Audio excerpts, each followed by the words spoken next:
ঝড়ের মাস বৈশাখ। ঋতুচক্রের গতানুগতিক জীবনযাত্রার ঘুম ছুটিয়ে ধুলোর ধ্বজা উড়িয়ে ছুটে আসে সে। আগে আগে তাকে পথ দেখিয়ে চলে বিদ্যুৎ, তীব্রতার হাসির ছটা, পিছনে পিছনে হাঁটে বজ্র, পিঠে তার দারুণ দুন্দুবি, দেখে আকাশে জ্বলে আগুন। রোদের চাপা কলিতে লাগে রক্ত জবার রং, শিউরে উঠে বন, সারা ভুবন জুড়ে জাগে চঞ্চলতা। এই বৈশাখের মতোই রবি ঠাকুরের জন্ম। সোনার আশ্বিনে নয়, হিমের রাতে অঘ্রাণী নয়, ফুল রাঙানো ফাগুনে নয়, এই খরক্ষিপ্র বৈশাখে তার জন্ম।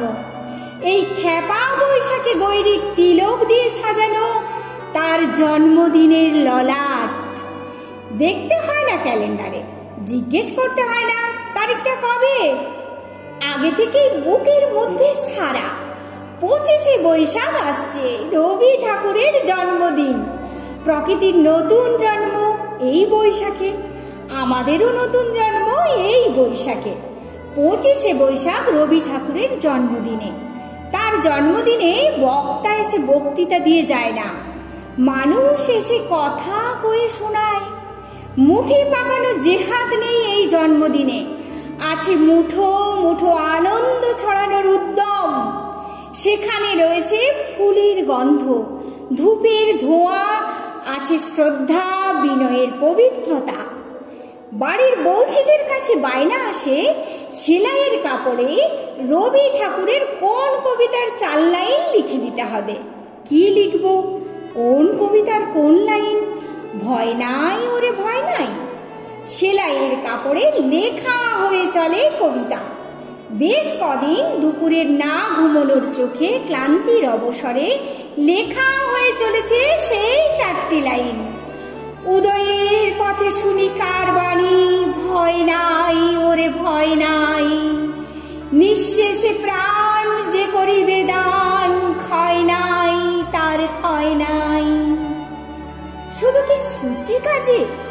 জন্মদিনের পরেও নানান সুতোয় আমাদের মনের মধ্যে বোনা হয়ে চলেছে রবি ঠাকুরের নানান সৃষ্টি। 25শে বৈশাখ রোজই, প্রতিদিনই তার জন্মদিন।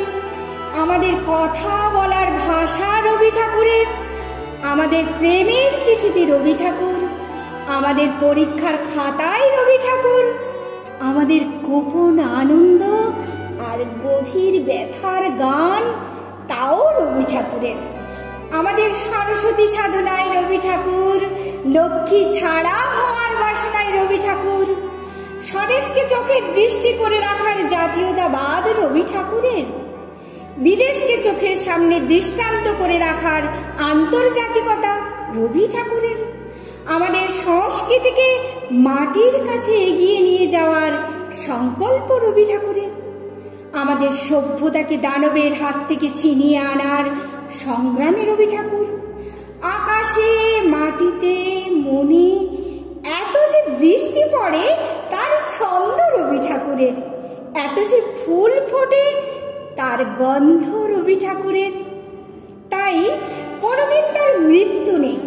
কালের কালো পাহাড় এসে একদিন ভারতবর্ষ থেকে সমস্ত ঠাকুরের পুজোর প্রদীপ নিভিয়ে দিয়ে যায় যদি, তবুও এক ঠাকুরের পুজোর বেদি চিরকাল মাটির সঙ্গে থাকবে গাঁথা।